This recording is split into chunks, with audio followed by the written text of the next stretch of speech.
guys, welcome back. Today I'm going to finish up the demo video on the dragon from Colorit. But before I start that, I had already filmed that, and you're going to see during the video, I had a lot of problems with the tips. And you can see right here, these are just some of them that broke off during the video. Now I can't avoid questioning what's going on with the pencil. During the time of making the video, as it went along, I did figure out myself what the problem was and how to fix it and keep the pencils intact. After I had posted the first part and did mention I'm having a little bit of problems with this, somebody who was subscribed to Colorit and to me said there was a video out there addressing the situation with the pencil points. Apparently, this is an issue. There is a way not to break your pencil points off, and it was the same way as I discovered. So I'm going to show you it now, so disregard all the breaking of the pencil points, because if I had done it correctly, my pencil points would not have broken. So they do provide you with a hand sharpener, and all my pencils are sharp. Let me see. Get one that's a little bit less. To sharpen their pencils, this must be completely clean. You can't sharpen more than one pencil at a time. It has to be emptied each time. And I did discover it did make a big difference. You put it in straight, like this. If you're right-handed, you hold this in your right hand. If you're left-handed, you hold it in your left hand. Your dominant hand has to have the sharpener in it. And instead of spinning the pencil, you spin the sharpener, which really made a lot of sense. It just felt better. It wasn't like any sort of odd pulling of the pencil when I spun it myself. And then you pull it out. Pencil is stable. I broke off all of these right after I had sharpened it or while I was sharpening it.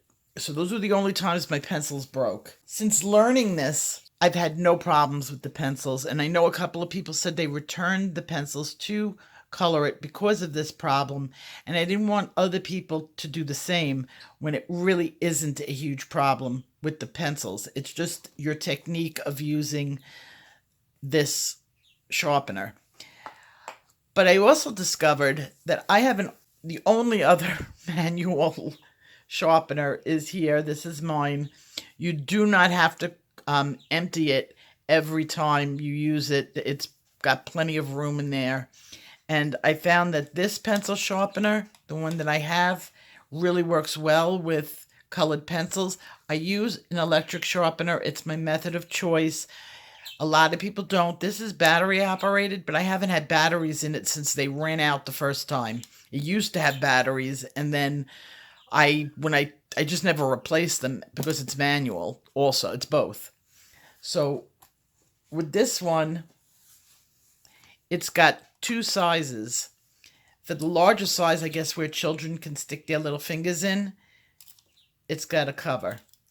But little children can't stick their fingers in the small one. You have to use the small one. You just turn it. You can hear it grind. And you pull it out. And it makes just as good a point. And this is stable. So it definitely has to do with the sharpener and the technique of sharpening your pencils. Live and learn.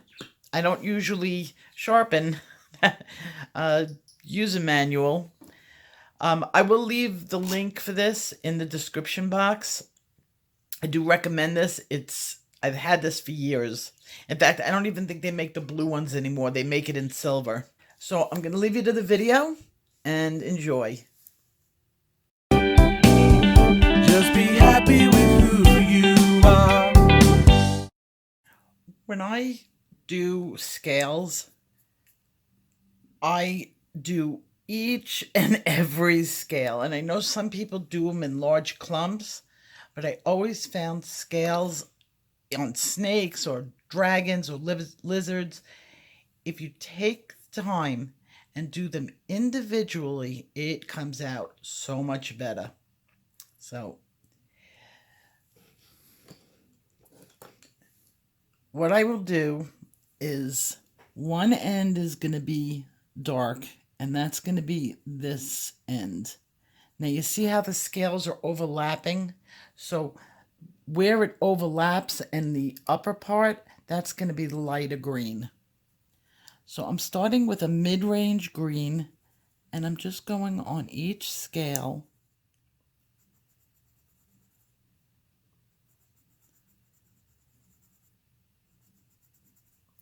Now there's not too many of this. This is kind of small, so it's not too bad, but sometimes when I have a bigger, scaly creature, it could take me days to do it.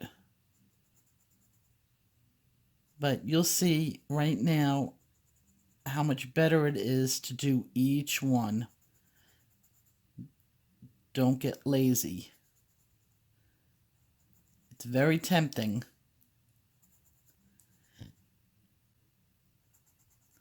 Okay, now I'm going to go with the lightest color. So I'm doing the mid and then the light.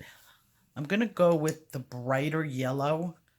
And this is the one that looks like canary yellow, and it's called Yellow Cake. I'm going to just 1, 2, 3, 4, 5. Pull. Now this broke several times on me. I have a steady point now, and you can see over here there's 3 large pieces that I broke off before, and it's stable.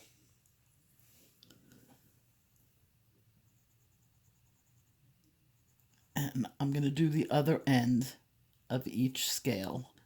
So it's kind of like 50% green, 50% yellow. Okay, that doesn't look like scales yet, but it will. I've done many a scale in the past. Now I'm going to take my darker, and I'm going to go with that olive looking green. Okay, this is it. Okay, and see, it's all flat and it's not rounded. Now what I'm going to do is I'm going to pretend this is all one.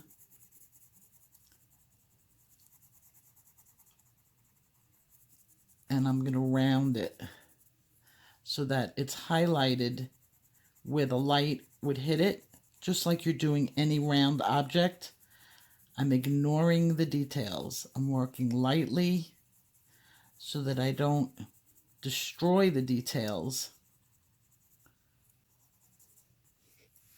So now I have the scales all are now highlighted in the middle. And I'm going to do that again over here. Then I'm going to brighten it up in the middle. I'm going to treat it like it's one, but I'm going to work very lightly, and I'm going to even go over that green.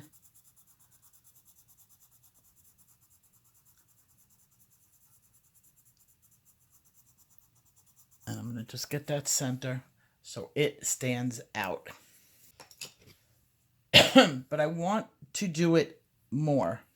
What I'm going to do is I'm going to get that black pencil. Okay. And I'm going to be working in a very small area. Just the teeny tip. Because I want to give it a little bit more depth. See, it goes quickly. Just a very light layer. And see how that brings out the richness in it? And it brings the scales into like a three-dimensional. Just darken this up a little bit. Remember your tint tones and shades. And under here would be definitely shaded. The more you shade, the highlights come out. And I'm going to get it up here too.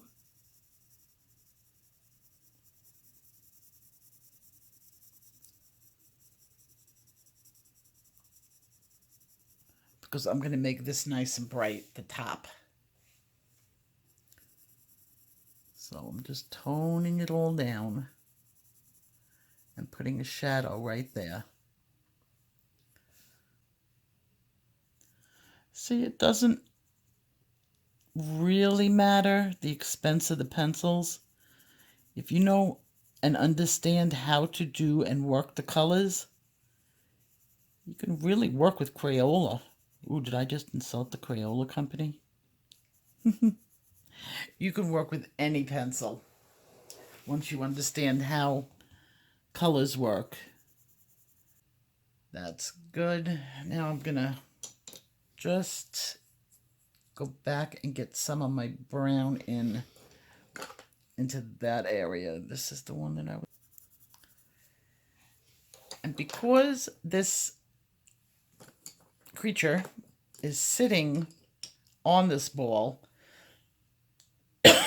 I'm going to go back with my black very lightly, and I'm going to put in a shadow over here, because you really wouldn't see a highlight if the dragon is sitting on top of the ball. So I'm going to just get a little bit darker on this edge and make sure you can tell that there is no light coming there.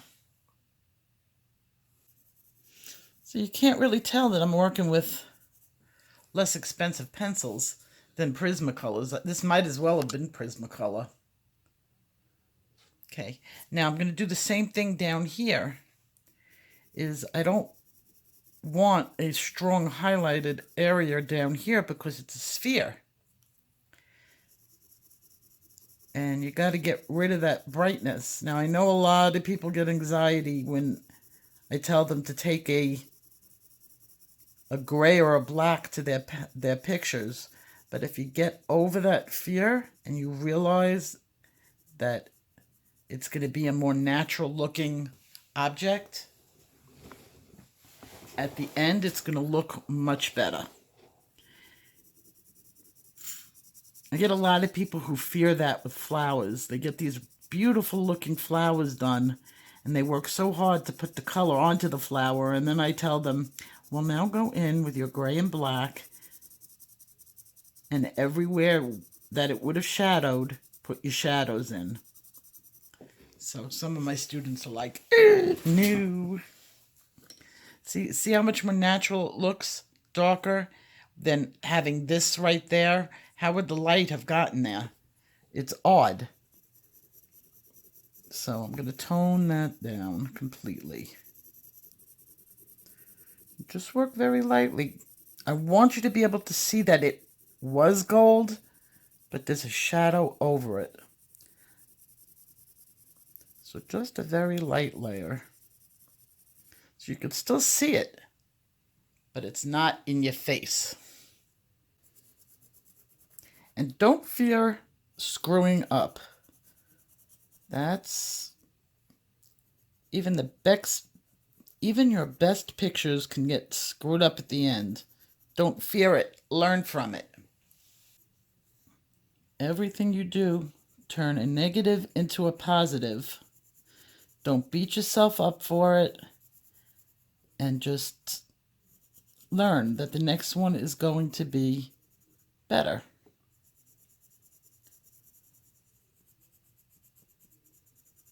Every single artist has screw-up pictures, believe me. I have books of them. And then one day, your happy accidents become purposeful. You could see the next step. You could feel the colors. You're seeing new colors. For the first time, you're recognizing the different color yellows. And that's when your world changes and you transfer over from student to artist.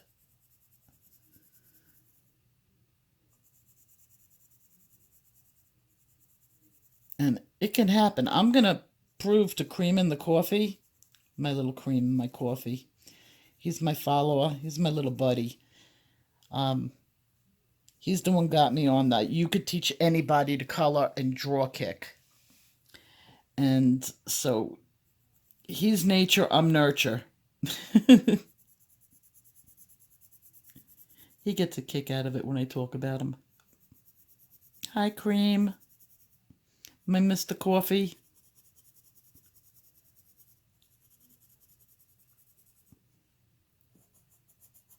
So I promise everybody, if you guys are doing your swatches the way we're doing them with the pods in the blending system, this is going to be second nature for you very soon. And I have a couple of people who have really gone ahead and they're reporting back to me. Like, one person won a contest. And I was very proud of her too. She showed me what she won with, and I was quite proud of her. She said she's been using all my techniques, and she ended up winning. And that's what I want to hear. Okay, so see? It's much better. Okay, now I have to start thinking about down here. Now, this is a jewel, and but this looks like it's going to be wood. So I have to decide what type of wood. Now, if I make it the same color, the browns, as this, it's going to blend into it. And I really want it to stand out. So I'm going to turn to my reds. And it might look a little bright at the beginning, but I'm going to have it toned down at the end a lot. So I have to sharpen. Let's see how this works. I had a lot of red make points. So now I'm going to empty it.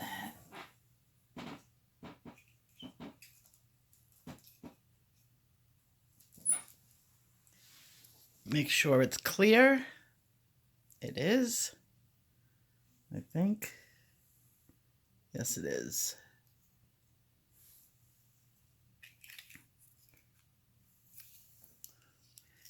One, two, three, 4, 5. Pull. Very good. Okay. Stable. Yes, I want a little bit more of a point. 1, 2, 3. Pull. Perfect. Tip is stable. I knew I'd figure it out. Okay. So this is red Serenity, and it's a very bright red. But I want that brightness, at least at the beginning.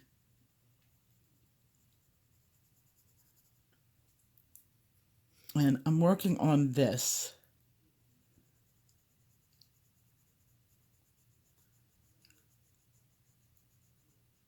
I'm going to change this color. It is not going to look red like this when I'm done. You just got to think about your colors before you put them on. What blends are you going to use? And I want to make like a cherry wood. So I'm starting with the red as an undercoat.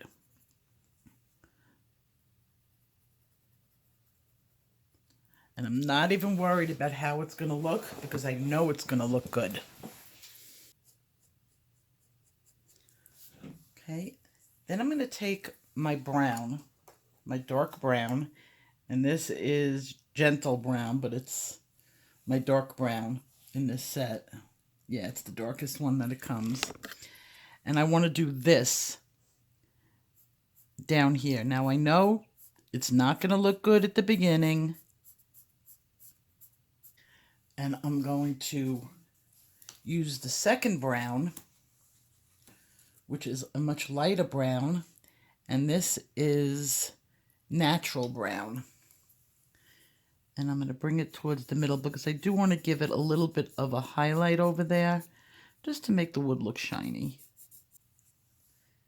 Then I'm going to hit it with my goldenrod or autumn copper.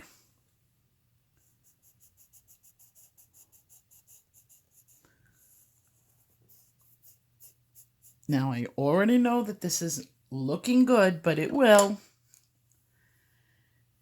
I'm going to take my middle brown, which is the natural brown, and I'm going to go over the red.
Okay.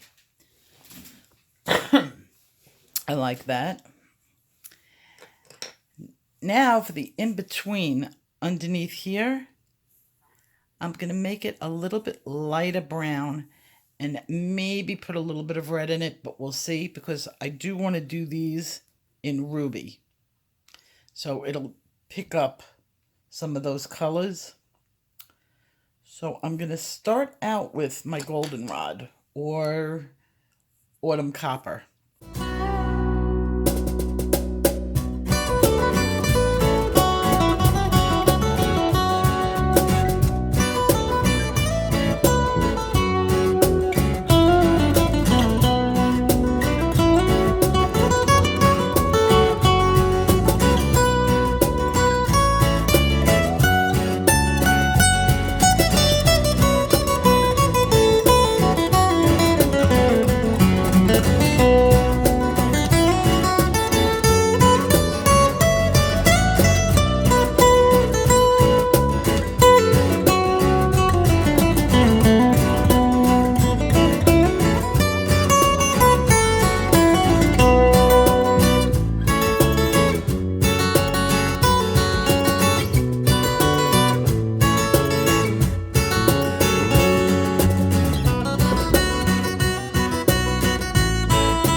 I'm going to start off these, we're going to start working on these, I don't know what they would call it, larger scales.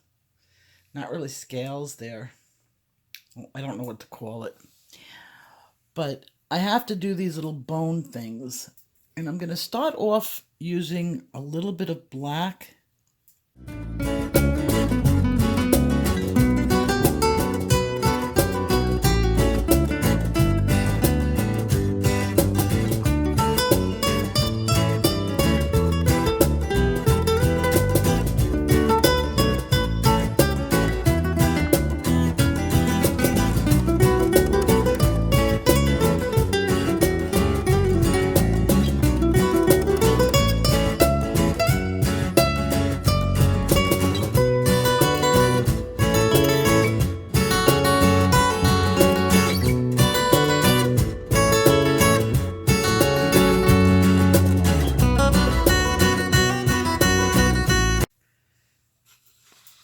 Okay.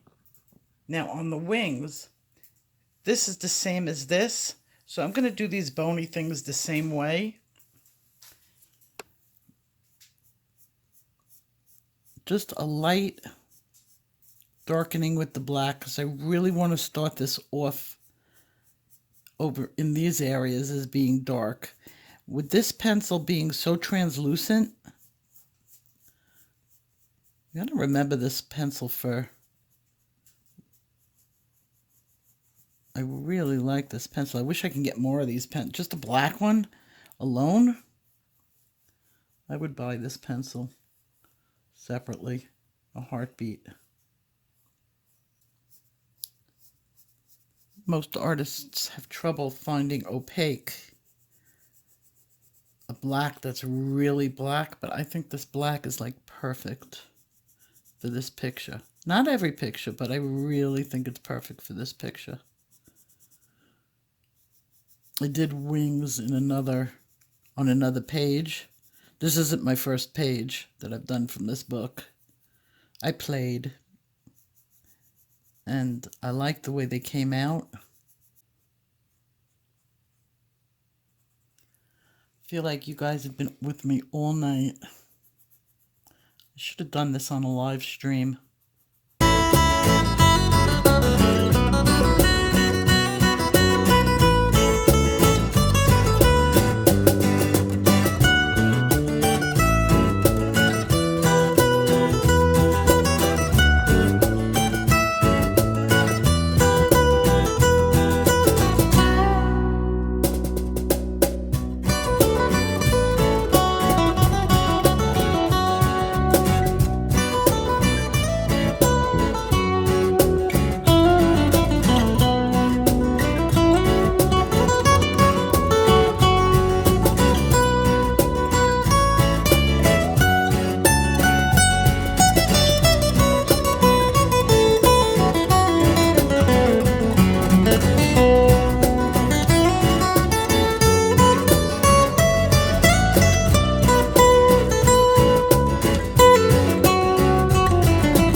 Now I'm going to take the mainland green, which is the olive green, and I want to get in here. The dark green.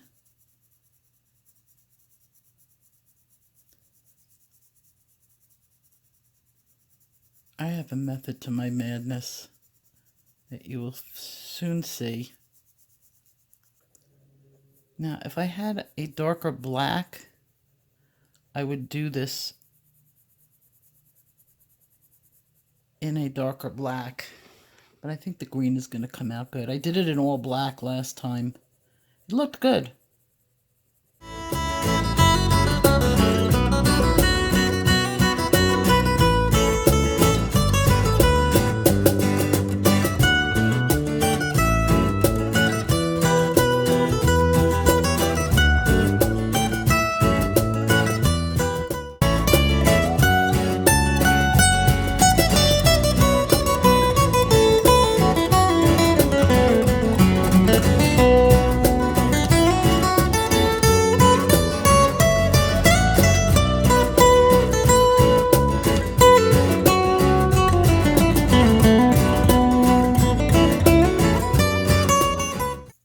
Now, I do recommend use that blotter paper that it comes with and put that on top. Don't smudge it. I don't have that option because then you guys won't be able to see what I'm doing. But to you guys that are just freely coloring, don't forget that little part. Okay. I'm going to take the lighter green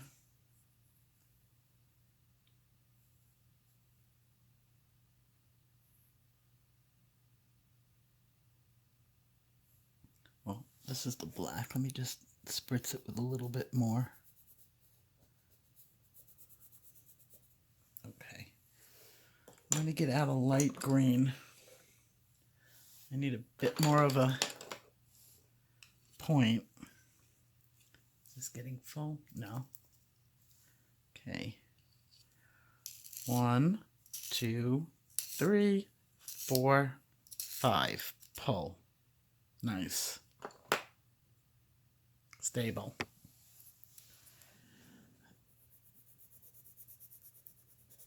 Oh, nope.